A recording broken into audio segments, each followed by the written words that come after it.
Swapping a diff over from single picker to LSD.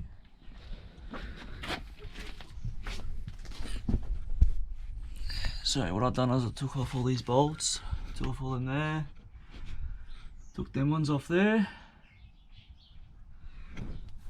put the jack underneath it, dropped it down, took them bolts off there, and done, pretty much.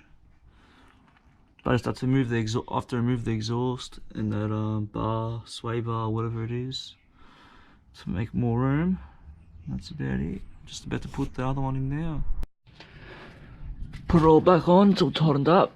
What I have to do, yeah, is put the jack underneath it, jack it up slowly, and then these drive shafts, put them in, the cap on one of them, jack it up a little bit more, and you should be able to get the other one fitted on, done. And then you'll be able to jack it all the way up, get it into these holes, and then you'll be able to do the tail shaft at the back.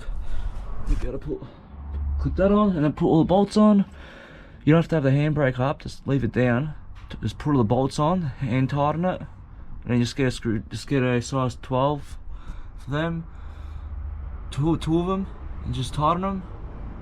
And then do the back one, same thing. That you don't even need. You just jam a spanner or something in that little gap right there. Little gap there, and it jams it up on there, and it hits that top of the shell.